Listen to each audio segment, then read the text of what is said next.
Hey everybody, welcome to week 11. This week, I just want to preface this by saying I'm asking you to do a couple of things this week. One is uh, the summary journal for this unit, so there's no discussion. The second is I'm asking you to complete your annotated bibliography for your paper.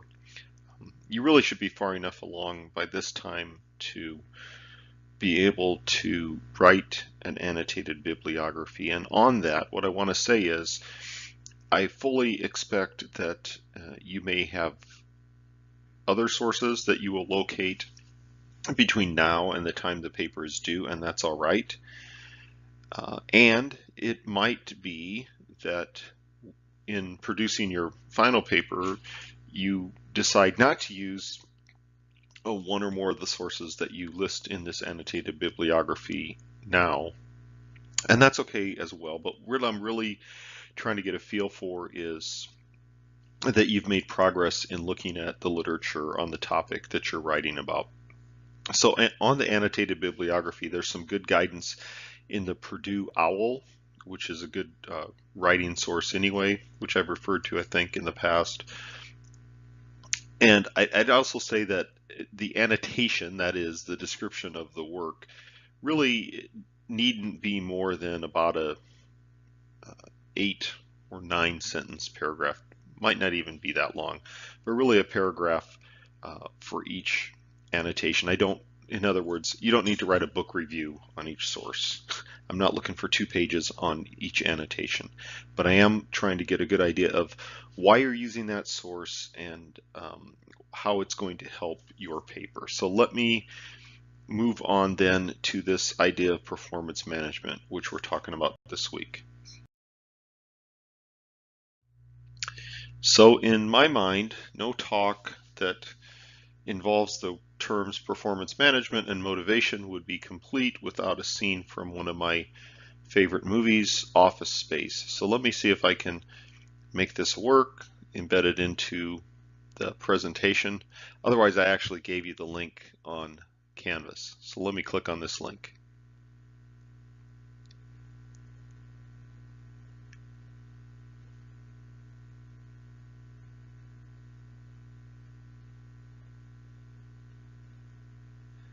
Okay, so that didn't work.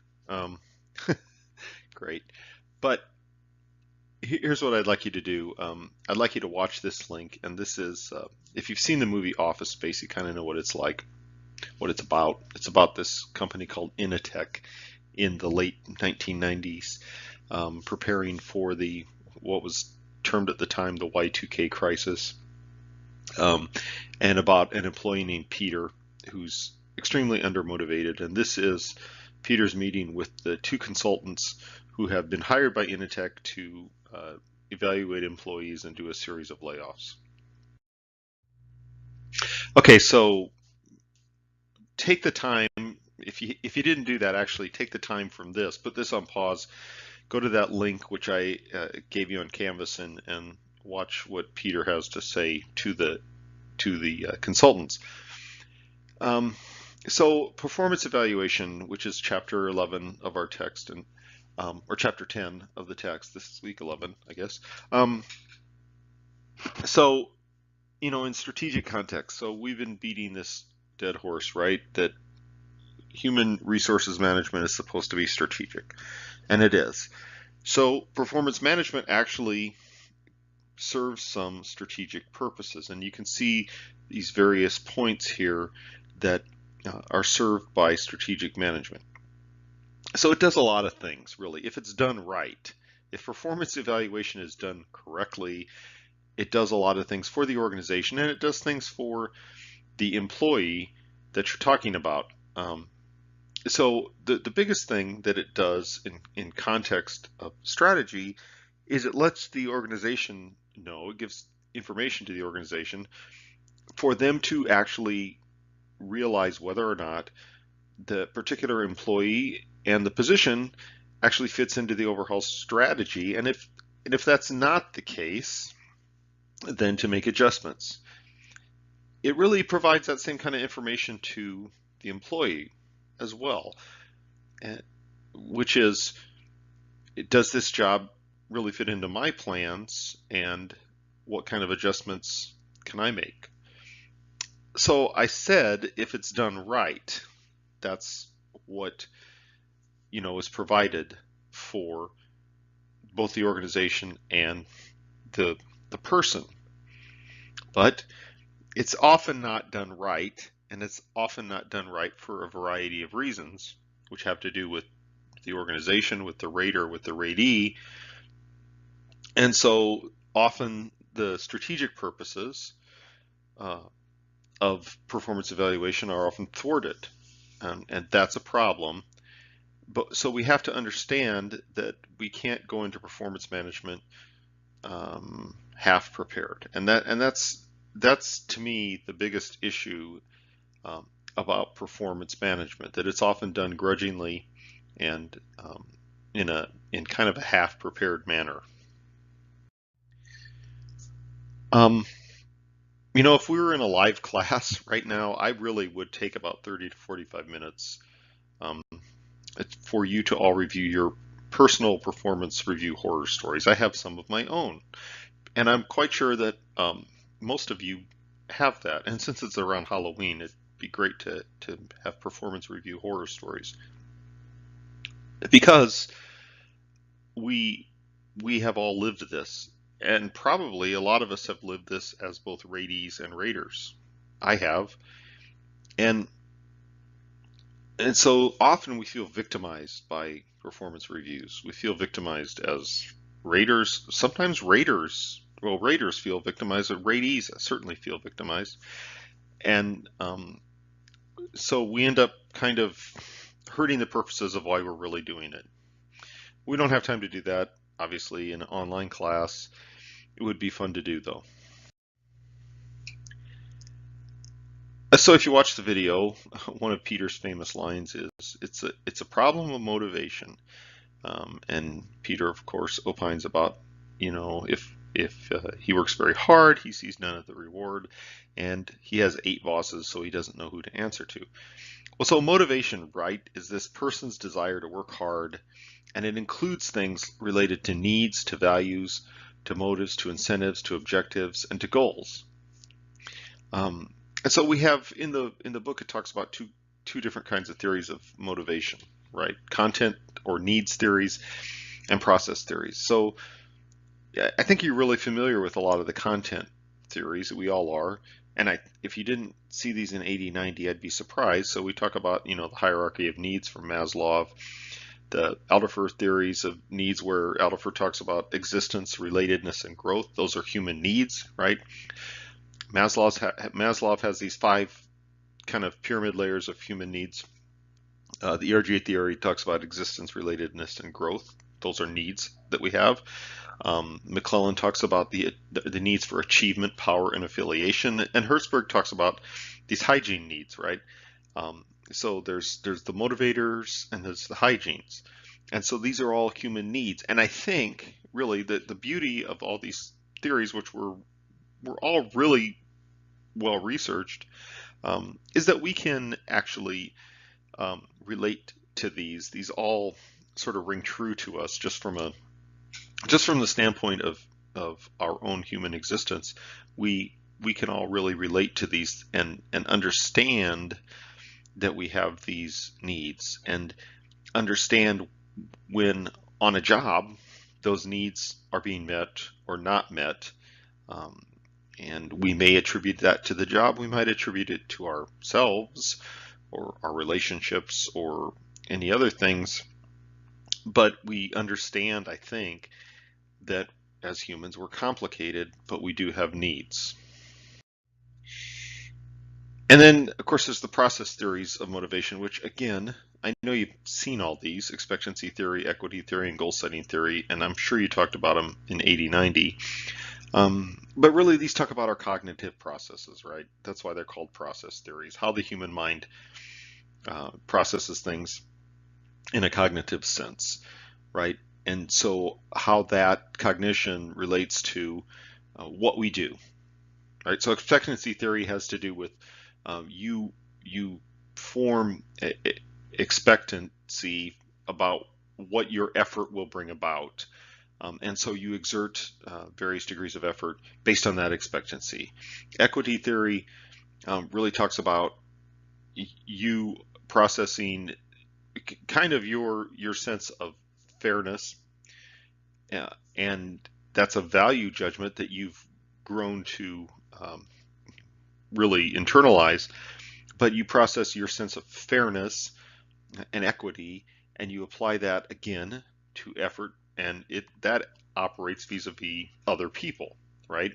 And then goal setting theory really has this way of you processing personal and organizational goals. And really what this theory says is that goals themselves ought to be clear enough and specific enough that you know what they are, and then they should be challenging enough that you have to strive to reach them, but they shouldn't be so challenging and impossible that you can't reach them. Nobody's going to set a goal for you that looks like walking across a high wire across the Grand Canyon. There's a couple of people that have done that. You and I aren't going to do that. So the goal theory says that you should make goals that are clear, that are reachable, that are acceptable. That you don't want goals that are unclear, unchallenging, and unattainable. So just a couple of the famous ones, just because I like them and they're fun to look at. So Maslow's hierarchy of needs. I almost said Pavlov. I was thinking of. I was combining Pavlov and Maslow. Sorry about that. So Maslow, has this hierarchy of needs. My only sort of caveat about the famous hierarchy of needs is it always looks like it's some kind of stepwise process, right? That you start at the physiological needs and then you move on to the safety needs and the love and belonging needs, the esteem and the self-actualization needs. But really, it seems to me we are achieving all of these simultaneously to various degrees, right? We're self-actualizing in some areas of our lives. In some areas of our life, we might be at the safety level. In some areas of our lives, we might be at the love and belonging level. We might have setbacks in all these areas, but we all have these needs. They do build on each other. But it's not as if once you achieve one of these needs, you're never going to have to think about it again. So I think it doesn't track in my mind that it builds sort of in this stepwise fashion, and that once we reach self-actualization, everything is great. The motivator and hygiene theory, what I really like about this, and you all know this, what I really like about this though is that people are motivated by pay. It's not as if people are unmotivated by pay. But once pay becomes more of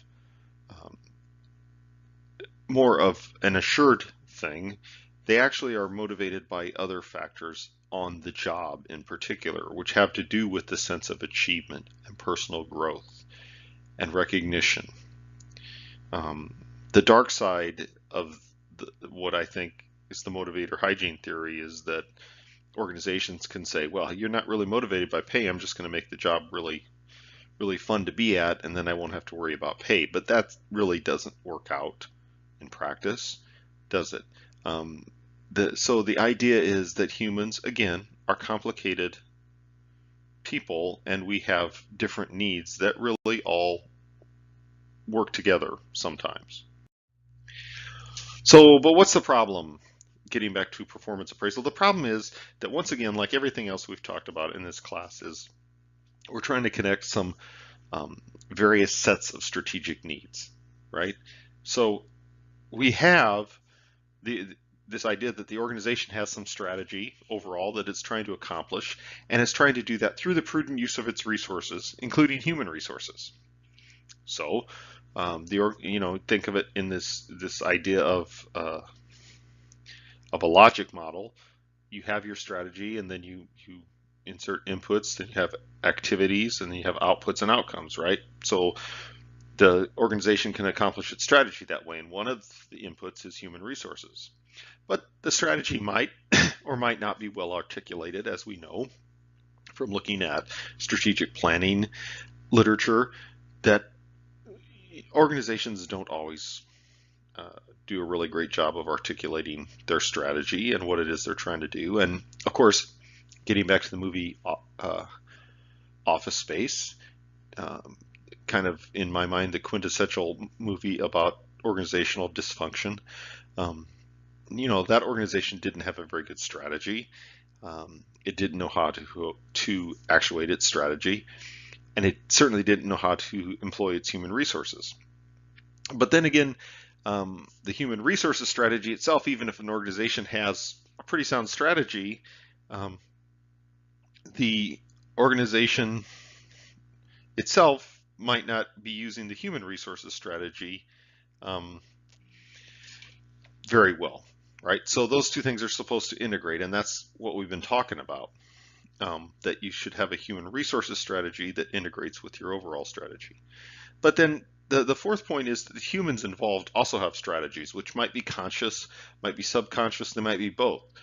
So we've been talking about the particular humans in filling an individual position, but now we also have to take into account the individual human or humans who are evaluating that person. So now we have these formal or informal, written or not written, articulated or not strategies that each of the people has, and that could be the rater and the ratee. So that kind of leads to this idea that there are ethical issues in performance appraisal, right? We mess up in performance appraisals, right? We don't document as we go along how that employee is doing. We purposely inflate or deflate ratings for a variety of reasons, which might be personal, which might be internal politics of the organization, or for other reasons. And so a deliberate distortion of performance evaluations is really is a problem for the organization, right?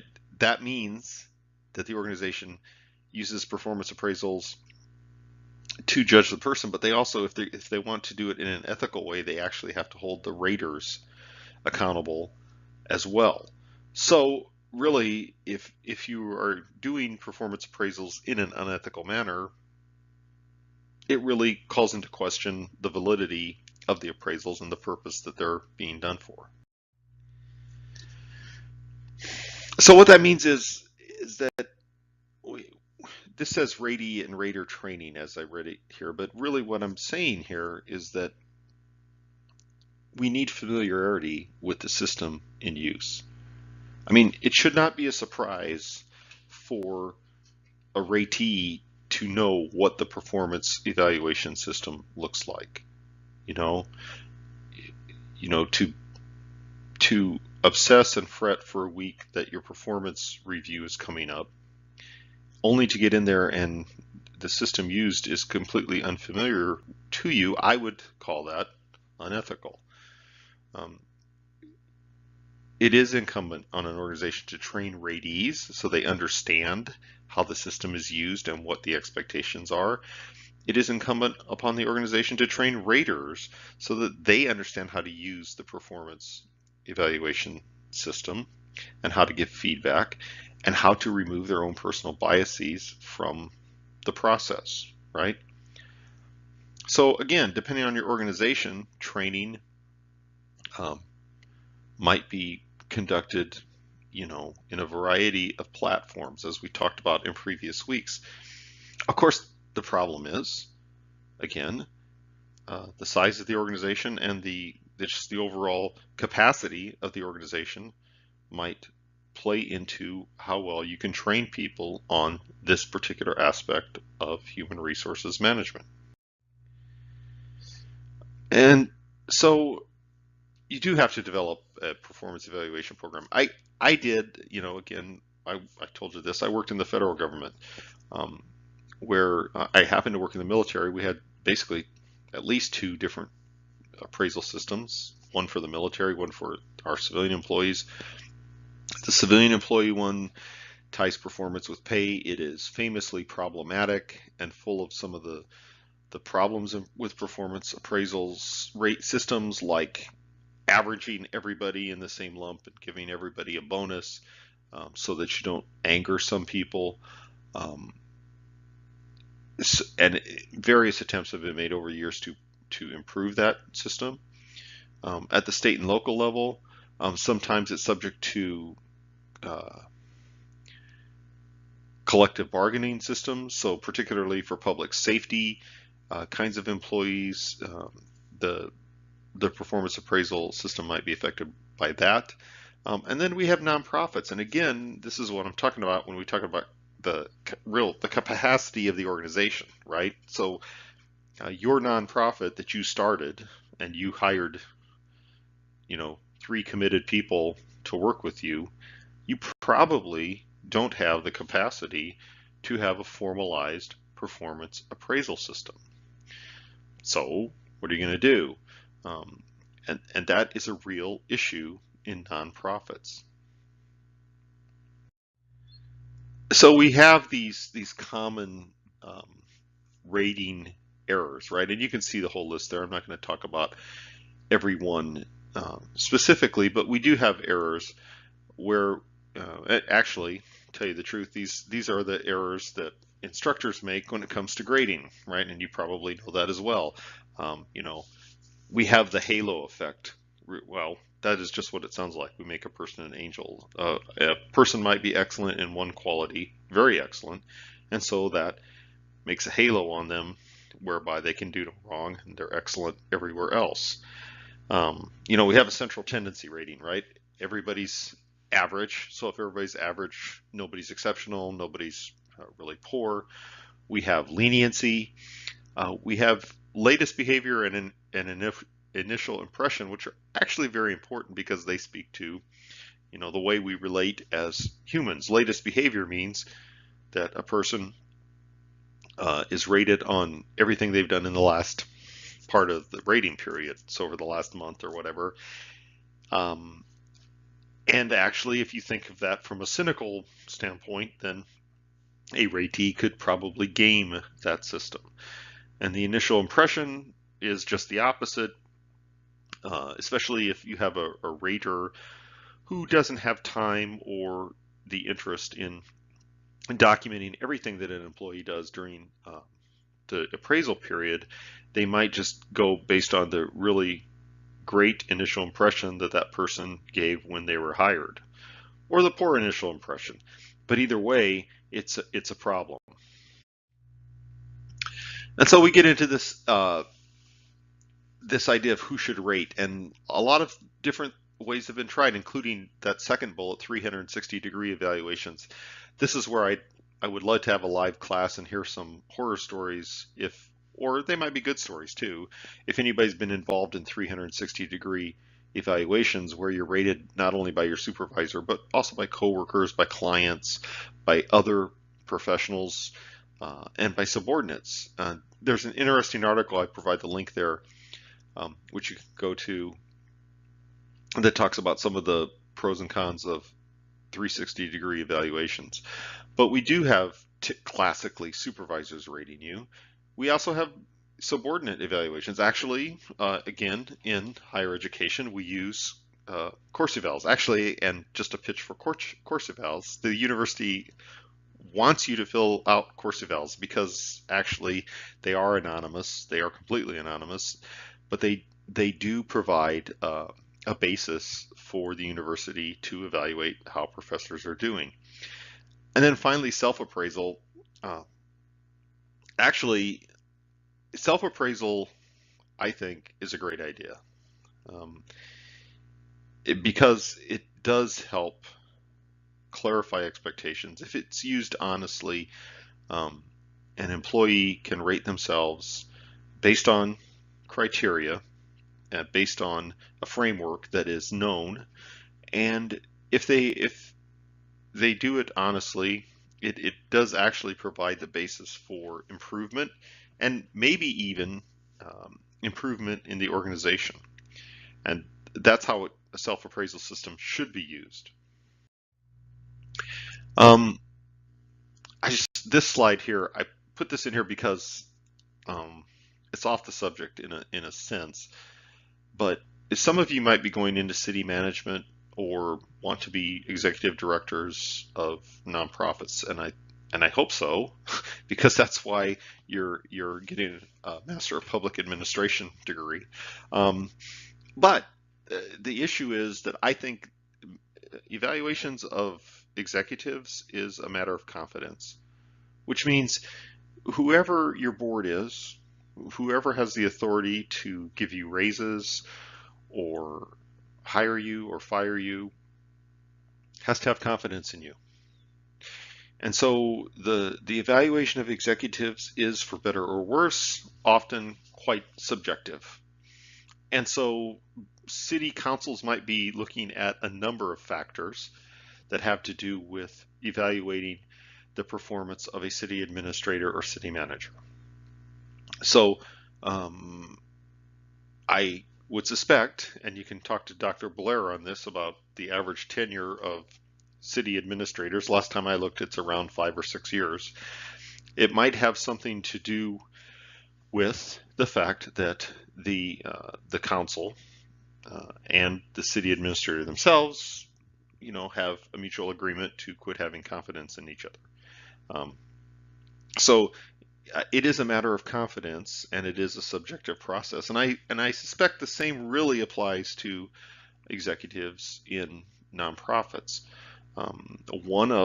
Depending on the nonprofit, one of the really most important criteria for an executive director is effectiveness in fundraising, right?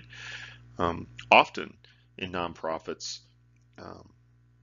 they're looking more at the ability to fundraise than to actually manage the product or the service that the nonprofit is developing. And I would suspect if you're a wise executive director, you have the ability to hire exceptional managers to help you run the mission itself. And if the board wants you to focus on fundraising, then by all means, please focus on fundraising. So it's subjective.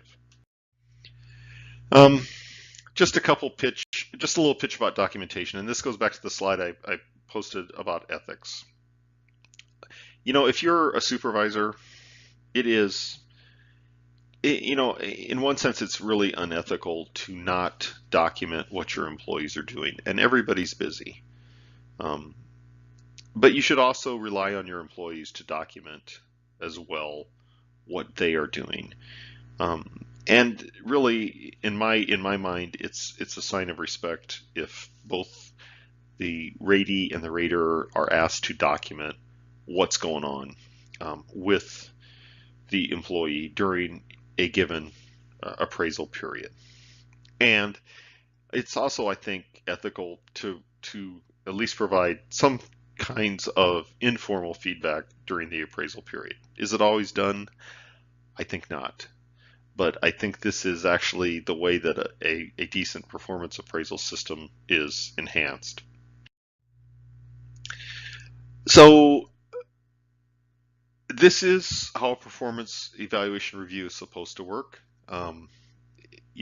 It should be a face-to-face meeting, right? It should be done with advance notice so that the employee can prepare. It shouldn't be, hey, come into my office for your annual performance evaluation. It shouldn't be that. The employee really should be given time for self-evaluation, and it should focus on specific measurable things like job-related tasks, responsibilities, or behaviors. It should be impersonal, meaning it should not be a matter of I like you or I dislike you, or you really bug me when you roll your eyes. It shouldn't be those kinds of things. It should be impersonal, it should be goal-oriented, and it should ensure understanding, right? Don't walk out of one where there's no understanding. So the book actually lists these kinds of instruments. There's like 7 or 8 instruments. But the approaches really are these three, which are important. The absolute, which there's no reference to any other employees, so you kind of take the equity theory out of that. There's comparative methods, where you actually do compare employee to employee, and there's goal setting, where you actually compare the employee to a set of goals. So what you can see by those three things that are in the book, the important thing is, what is the basis of comparison, right? Absolute methods, basically, I compare you to you. Second is comparative, I compare you to the people around you. And third, goal setting, is I compare you to the goals. So that's important to keep in mind. And then there's these types of instruments that are used to affect that. So there's about 3 I have in the slide set that came from the book, just as examples. So this one is a behavioral, the anchor here is behaviors, right? So this is a police department, and you have, excuse me, this lieutenant investigator, and the job, the behavior is called the dimension, which is assign and review cases to investigators. So that's a behavior, right? So then it goes from superior through these 5 categories all the way down to unsatisfactory, and gives an example of what that behavior would be. So this really is really similar to a rubric in the educational sense. So where we would say this is an example of superior work, very effective, satisfactory, needs improvement, or unsatisfactory work, tied to just that one specific dimension, which is assign and review cases to investigators. So this is based on behavior. And then there's kind of an objectives standard, right? So here, same position, the lieutenant investigator, go way to the bottom, and it says, here's the job. Here's the objective you have to do. You have to create these SOPs, standard operating procedures, review form, and submit it to the captain. You have to check with the captain and establish a yearly review date. You have to update the manual to include file for review forms, and you have to immediately file completed review forms, right? So in there it says, this is how I'm going to measure you. So go all the way to the one that says desired level. The manual is to be reviewed with investigations personnel once a year on a scheduled date with the captain present. A review form is signed and initialed by each individual investigator, the supervising lieutenant, and the captain. And the review forms are kept on file with the SOP manual, right? So then the person is measured on timeliness of doing these things and being able to update the system. So here you would say, did you do this in the timely manner specified? And then finally, this one is my least favorite, critical incidents, because this is really how most people, I shouldn't say most people, this is how a lot of people evaluate their employees. Hey, you did, here's all the critical things I noticed that you did. You volunteered for 4 extra assignments on this date. I received a phone call from my colleague that said you were a great person. And then there's negative ones, like you didn't do this report, you didn't return a phone call to this client. And so you make this list of good things a person did and bad things a person did. The problem with this kind of approach is it's highly subjective, and it's based on observation, which might be anecdotal and have no kind of basis in real data gathering. And so I find this approach to be really problematic. So finally, this is what I've been talking about, right? I'm going all the way back to what I've been harping on this whole course. Performance evaluation is supposed to be a part of a strategic human resources approach, which is part of an overall strategic approach within the organization.